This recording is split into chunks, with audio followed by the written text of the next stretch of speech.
সমীৰণ এই মুহূৰ্তত 8 বজাৰ পৰা পুৱা যি ভোট গণনা সেয়া আৰম্ভ হ'ব আৰু আমি যদি চাওঁ পোষ্টেল বেলটৰে ভোট গণনাৰ যি ফলাফল সেই ফলাফল আৰম্ভ হ'ব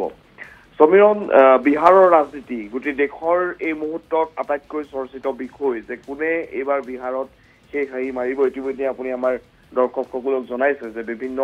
এক্সিট পোলে কেনেধৰণৰ এক ছবি এই মুহূৰ্তত বিহাৰ ইলেকশ্যনক লৈ দিছে দুটা ফেজত হৈ যোৱা এই নিৰ্বাচনত এবাৰ দেখা পোৱা গৈছে যে পূৰ্বৰ সকলো ৰেকৰ্ড ভংগ কৰি 66.91% ভোটিং হৈছে যিটো 1951 চনৰ পৰা এতিয়ালৈকে হোৱা যিবোৰ নিৰ্বাচন তাৰ ভিতৰতে আটাইতকৈ সৰ্বাধিক আৰু সকলোতকৈ আকৰ্ষণীয় দিশটো হৈছে যে যিটো মহিলা আৰু যুৱ ভোটাৰৰ পাৰ্টিচিপেট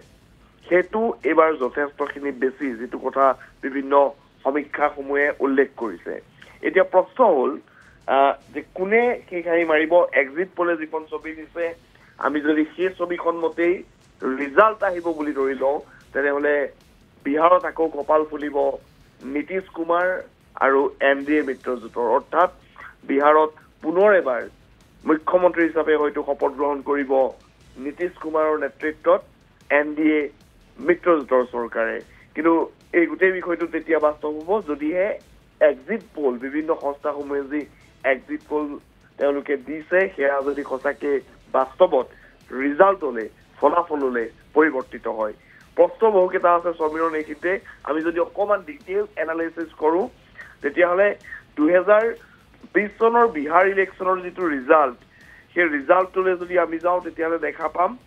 যে আৰজেডিয়ে একক সংখ্যাগৰিষ্ঠতা হৈছিল অৰ্থাৎ আৰজেডি দলে তেওঁলোকে ৭৫খন আসন লাভ পাইছিল বিজেপিয়ে লাভ কৰিছিল 74খন আসন অৰ্থাৎ বিজেপি দ্বিতীয় বৃহৎ দল হৈছিলে 2020 চনৰ নিৰ্বাচনত আৰু যিটো পাৰফৰ্মেন্স আছিলে জেডিউৰ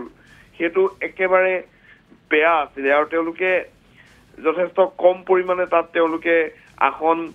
লাভ কৰিবলৈ সক্ষম হৈছিল কিন্তু মিত্ৰজোঁটৰ যিহেতু তেওঁলোকৰ এলায়েন্সত আছিল তেওঁলোকে চৰকাৰ গঠন কৰিছিল এইবাৰ যদি আহোঁ আমি চিট শ্বেয়াৰিংটো যদি চাওঁ তেনেহ'লে দেখা পাম যে 101 আৰু 101 এই সৰ্বমুঠ 101 আসনত দুইটা দলে আৰজেডি আৰু জেডিইউ সমানে সমানে তেওঁলোকে প্ৰতিদ্বন্দ্বিতা কৰিছে আৰু এই ক্ষেত্ৰত আমি যদি চাওঁ এইবাৰ আৰজেডিয়ে 143খন আসনত প্ৰতিদ্বন্দ্বিতা কৰিছে তাৰ বিপৰীতে কংগ্ৰেছে কিন্তু 61খন আসনতহে প্ৰতিদ্বন্দ্বিতা কৰিছে কাৰণ ইয়াৰ পূৰ্বৰ 2020 চনৰ যিটো ইলেকশ্যন হৈছিলে সেই ইলেকশ্যনটোত তুলনামূলকভাৱে কংগ্ৰেছৰ পাৰফৰ্মেন্স বেয়া আছিলে তেওঁলোকে মাত্ৰ 19খন আসনে তেওঁলোকে 2020 চনত বিহাৰত লাভ কৰিবলৈ সক্ষম হৈছিল অৰ্থাৎ বহুতে কয় যে মহাগঠবন্ধনৰ যিটো এলায়েন্স বা মিত্ৰজোঁট তাত কংগ্ৰেছৰ পোৰ পাৰফৰ্মেন্স মহাগঠবন্ধন হাৰাৰ একমাত্ৰ প্ৰধান কাৰণ আছিল গতিকে এইবাৰ এই গোটেই বিষয়খিনি দৃষ্টিত ৰাখি ৰাষ্ট্ৰীয় জনতা দলে 143খন আসনত প্ৰতিদ্বন্দ্বিতা কৰিছে কংগ্ৰেছে 61খন আসনত প্ৰতিদ্বন্দ্বিতা কৰিছে আনহাতে আন এটা খুব গুৰুত্বপূৰ্ণ বিষয় ইয়াত আছে যে প্ৰশান্ত কিশোৰৰ জন চিৰজ পাৰ্টি এই জন চিৰজ পাৰ্টিয়ে কিমানখিনি ভোটাৰক আকৰ্ষণ কৰিব পাৰে তৃতীয় বিকল্প হিচাপে জন চিৰজ পাৰ্টিয়ে যিহেতু তেওঁলোক কংগ্ৰেছৰ লগতো নাই বা তেওঁলোক বিজেপিৰ লগতো নাই তেওঁলোকে এককভাৱে তেওঁলোকে নিৰ্বাচনত কোনো ধৰণৰ মিত্ৰতাত নথকাকে প্ৰতিদ্বন্দ্বিতা কৰিছে সেইটো কিমান দূৰ ফেক্টৰ হয় সেয়াও লক্ষণীয় হ'ব কিন্তু যি কি নহওক এই মুহূৰ্তত সকলোৱে অপেক্ষা কৰি আছে সমীৰণ যে বিহাৰৰ নিৰ্বাচনী ফলাফল কি হ'ব 243খন আসনৰ যি ফলাফল সেয়া কিছু সময় পিছতে আহিব আৰু লক্ষণীয় হ'ব যে এক্সিট পোলে এক্সেক্ট পোল হয় নে নহয় ইয়াৰ পূৰ্বে কিন্তু আমি যদি চাওঁ পূৰ্বৰ যি নিৰ্বাচনৰ এক্সিট পোল আছিল তাত কিন্তু মহাগঠবন্ধন অৰ্থাৎ আৰজেডি কংগ্ৰেছ প্লাছ ইণ্ডিয়া ব্লকৰ যিটো তেওঁলোকৰ এলায়েন্স আছিলে তেওঁলোকে চৰকাৰ গঠন কৰাৰ কথা কৈছিলে কিন্তু বাস্তৱত ৰিজাল্ট বিপৰীত আছিলে গতিকে এক্সিট পোল সদায় প্ৰকৃত ছবিখন দেখুৱাব নোৱাৰে কেতিয়াবা এক্সিট পোল ৰিজাল্টৰ মতে প্ৰকৃত ৰিজাল্ট নাহে আৰু সেইটোৱে আশা এই মুহূৰ্তত আৰজেডি কংগ্ৰেছ বা ইণ্ডিয়া ব্লকৰ দলসমূহে কৈ আছে নিৰাপত্তাজনিত বিষয়টো যথেষ্ট গুৰুত্ব দিয়া হৈছে একাংশ আৰজেডি নেতাই ইতিমধ্যেই কৈছে যে যদিহে নিৰ্বাচনী ফলাফল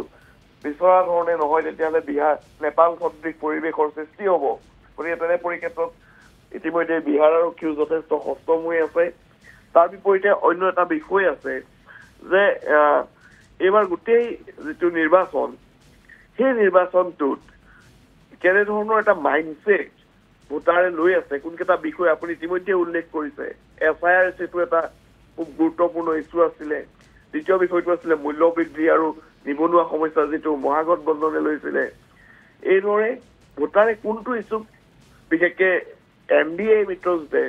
তেওঁলোকে উন্নয়নৰ বিষয়টোক সুশাসনৰ বিষয়টোক আকৌ জংঘল ৰাজ উভতি আহিব যদিহে ইণ্ডিয়া ব্লকৰ চৰকাৰ আহে বা RJDৰ চৰকাৰ আহে। এই ধৰণৰ যিবোৰ নেৰেটিভ সৃষ্টি কৰা হৈছে এই কোনটো নেৰেটিভে ভোটাৰৰ মনত ক্ৰিয়া কৰিছে সেয়া লক্ষণীয় হ'ব।